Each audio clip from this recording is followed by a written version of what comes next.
దిశ చూద్దాము. నిన్న కవిత వర్సెస్ జగదీశ్వర్ రెడ్డి. జగదీశ్వర్ రెడ్డి కవిత hot comment చేసింది ఎవరెవరి మీద? కార్తిక్ రెడ్డిని. నిన్నగాక మొన్న వచ్చినోడివి, తెలంగాణ ఉద్యమం అంటే తెలియనోడివి, నువ్వు కూడా మాట్లాడబట్టే అని చెప్పి కవిత కార్తిక్ రెడ్డిని అంటే సబితమ్మ కొడుకుని కార్తిక్ రెడ్డిని కౌంటర్ ఇచ్చింది. ఒకటేమో జగదీశ్వర్ రెడ్డి నువ్వు లిల్లీ పుట్టు అన్నది. జగదీశ్వర్ రెడ్డి గాలి మొత్తం తీసేసి నువ్వు ఒక లిల్లీ పుట్టువి, కేసీఆర్ లేకపోతే మీరెంత, మీ బతుకులెంత అని మాట్లాడేసింది తను.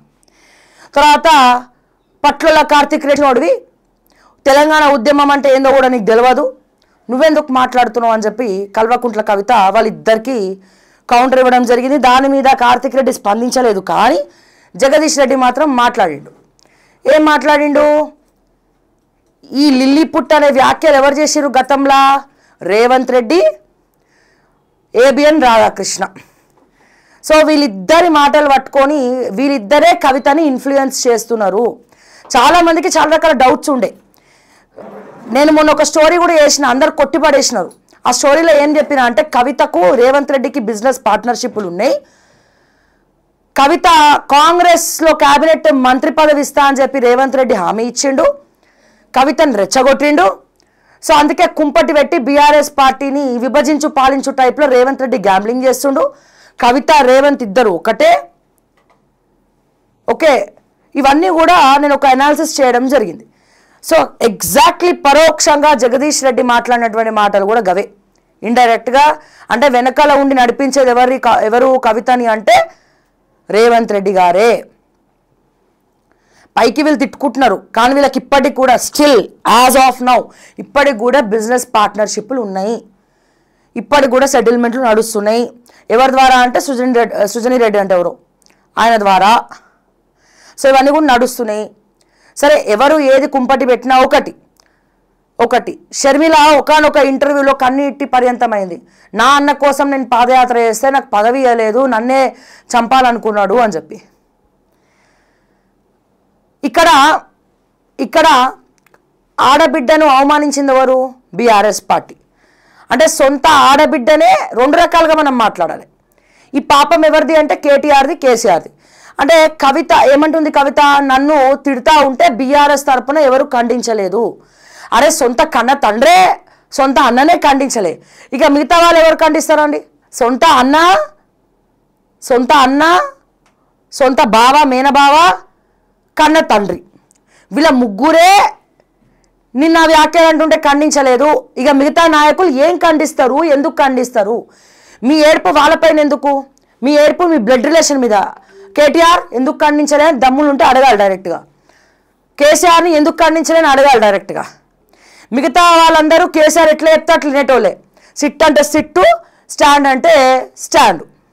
ఇంకోటి ఏమన్నావు? కేసీఆర్ లేకపోతే మీరు అందరు ఎక్కడా అన్నావు. అంటే కవితక్కకి చెప్తుంది ఏంటంటే ఇక్కడ కవితక్కకి మద్దతుగా బీఆర్ఎస్ పార్టీ లేకపోవడం బీఆర్ఎస్ తప్పే. బీఆర్ఎస్ అంటే ఎవరు? కల్వకుంట్ల తారక రామారావు, కేసీఆర్ గారు, హరీష్ రావు గారు, సంతోష్ జోగులపల్లి. ఈ నలుగురే ఖండిస్తలేరు. మిగతా వాళ్ళు ధైర్యం చేసి ఏం ఖండిస్తారు వాళ్ళని కాదని. ఇప్పుడు తలసాని శ్రీనివాస్ యాదవ్ ఉన్నాడు, జగదీష్ రెడ్డి కాసేపు పక్కన పెడదాం, సబితా రెడ్డి ఉన్నది, లేకపోతే మిగతా నాయకులు కొంతమంది ఉన్నారు. వాళ్ళందరినీ బీఆర్ఎస్లకు పిలిపించుకుంది ఎవరు? మీ నాన్న కాదా? మీరు కాదా? వాళ్ళందరూ ఏ పార్టీలో ఉన్న గెలిచే క్యాండిడేట్లే కదా. వాళ్ళ లేకపోతే బీఆర్ఎస్ ఎక్కడ నడిచేది? తలసాని శ్రీనివాస్ యాదవ్ హైదరాబాద్లో లేకపోతే బీఆర్ఎస్ ఎట్లా నడిచేది? రంగారెడ్డి జిల్లాలో సబితానంద రెడ్డిని మీ పార్టీలో చేర్చుకోకపోయి ఉంటే ఎట్లా నడిచేది? అంటే ఎవడి గ్రాఫ్ వాళ్ళకు ఉంటుంది, ఎవడి స్తోమత వాడికి ఉంటుంది, ఎవరి మర్యాద వాళ్ళకు ఉంటుంది. ఒకడి వల్ల ఏది ముందరికి పోదు. ఐకమత్యమే మహాబలం. చిన్నప్పుడు చదువుకున్నాం, అందరు కలిసిమెలిసి అందరు స్ట్రాంగ్ లీడర్స్ ఒక దగ్గర ఉంటేనే అది పార్టీ అవుతుంది. పార్టీలో ఉన్నటువంటి బలమైన నాయకులు దాన్ని ముందరకు తీసుకెళ్తారు. ఈ చిన్న విషయం తెలియదు. అట్లాగే నేను బీఆర్ఎస్ పార్టీని అడుగుతున్నా, కల్వకుంట్ల తారక రామారావుని అడుగుతున్నా, ఎందుకంటే నీ ఆడబిడ్డ పంచాయతీ రోడ్డు మీదకి తెస్తున్నావు? నీ సొంత ఆడబిడ్డనే నువ్వు దగ్గర తీసుకోవట్లే, ఇక బీఆర్ఎస్ పార్టీలో ఆడబిడ్డలు ఏం దగ్గర తీసుకుంటావు? ఆడోళ్ళకి ఏం న్యాయం చేస్తావు బీఆర్ఎస్ పార్టీలా? కేసీఆర్ గారు కానీ కేటీఆర్ గారు కానీ నీ ఇంట్లో ఆడపిల్లనే నువ్వు వాళ్ళకి పదవులు ఇవ్వకుండా ఏడిపిస్తున్నావు, వాళ్ళ ఘోషకు కారణమవుతున్నావు. నువ్వు ఇంట్లోనే పంచాయతీ పెడితే ఇక నీ పార్టీలో ఉన్నటువంటి ఆడోళ్ళని కానీ తెలంగాణ ప్రజల్లో ఉన్నటువంటి మహిళలను కానీ నువ్వు ఏం గౌరవపరుస్తావు, ఏం న్యాయం చేస్తావు అని చెప్పి నేను బీఆర్ఎస్ పార్టీని అడుగుతా ఉన్నా. షర్మిలని కాదన్న జగన్ పరిస్థితి ఏమైందో చూసినావు కదా. రేపటి రోజున కవిత కన్నీటికి కారణమైనటువంటి బీఆర్ఎస్ పార్టీ కూడా అదే పరిస్థితిలో ఉంటుంది. అట్లాగే ఇక్కడ ఇంకోటి ఉంది, కేటీఆర్ కూడా ఎవరి కోసం బీజేపీలో విలీనం చేస్తా అన్నాడు? కవిత కోసమే. అది కూడా కవిత అర్థం చేసుకోవాలి. అట్లాగే కేటీఆర్ కూడా ఒక ఆడపిల్ల ఏమన్నా ఎక్కడ బాధపడ్డదో తెలియదు, బాధపడ్డది. ఆ బాధకి మందు పోయాలి కానీ కారం చల్లద్దు. వీళ్ళ ఇంటి పంచాయతీ ఇది.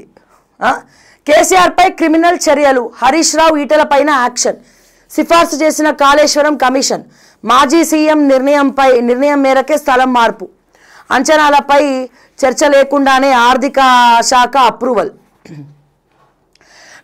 కమిషన్ ఇచ్చిన నివేదికపై బ్రీఫ్ రిపోర్ట్ తయారు చేసిన కమిటీ నేడు ప్రభుత్వానికి అందజేత. కాళేశ్వరం నా డౌట్ ఏంటంటే ఇప్పుడు చీఫ్ సెక్రటరీ ఎవరైతే తెలంగాణ చీఫ్ సెక్రటరీ ఉన్నాడో కాళేశ్వరం కమిషన్ అప్పుడు కూడా ఆయనే కదా ఫైనాన్స్ సెక్రటరీ, ప్రిన్సిపల్ సెక్రటరీ. మరి చీఫ్ సెక్రటరీని కూడా బొక్కలు వస్తారా తీసుకుపోయి? ఆయనే కదా సంతకం పెట్టి పంపించింది, ప్రిన్సిపల్ సెక్రటరీ కదా ఆమోద ముద్ర తెలిపింది కాళేశ్వరంకు, ఫైనాన్స్ ప్రిన్సిపల్ సెక్రటరీ. మరి ఇప్పుడు చీఫ్ సెక్రటరీ ఎవడైతే ఉన్నాడో ఆయనే కదా మరి ఇప్పుడు జైలుకి పోవాలి. వీళ్ళతో పాటు కేసీఆర్, హరీష్ రావు, వీళ్ళు ఈటల రాజేందర్ వీళ్ళు జైలుకి పోతే వీళ్ళతో పాటు జైలుకి పోవాల్సినటువంటి వ్యక్తి ప్రస్తుత తెలంగాణ చీఫ్ సెక్రటరీ సిఎస్. అంచనాలపై చర్చ లేకుండానే ఆర్థిక శాఖ అప్రూవల్, కమిషన్ ఇచ్చిన నివేదికపై బ్రీఫ్ రిపోర్ట్ తయారు చేసిన కమిటీ నేడు ప్రభుత్వానికి అందజేత. కాళేశ్వరం నిర్మాణంలో జరిగిన అవినీతి అక్రమాల్లో భాగంగా మాజీ సీఎం కేసీఆర్ పై క్రిమినల్ చర్యలు తీసుకోవాలని చెప్పి కమిషన్ సూచించింది. సో దయచేసి కమిటీలో పోల్ పెట్టండి. మాజీ సీఎం కేసీఆర్ పై క్రిమినల్ చర్యలు తీసుకోమన్న కాళేశ్వరం కమిషన్.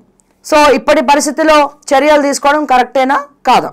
అంచనాలపై ఎలాంటి చర్చ లేకుండానే మంత్రివర్గం ఆమోదం లేకుండా గుడ్డిగా ఆమోదం తెలిపినట్టు తేల్చిందని తెలిసింది. ఈ మేరకు ప్రభుత్వం తదుపరి చర్యలకు సిద్ధమవుతుంది. గత ప్రభుత్వంలో నీటిపారుదల శాఖ మంత్రిగా హరీష్ రావు, ఆర్థిక శాఖ మంత్రిగా మరి ఎవరు ఈటల రాజేందర్ ఉన్నారు. సో నేడు కేబినెట్ భేటీ, కాళేశ్వరం నివేదికపైనే ప్రధాన చర్చ, అసెంబ్లీలో పీపీటీ ఇచ్చేందుకు ప్రభుత్వం నిర్ణయం. అసలు అసెంబ్లీ ఎప్పుడు జరుగుతుందో ఏమో.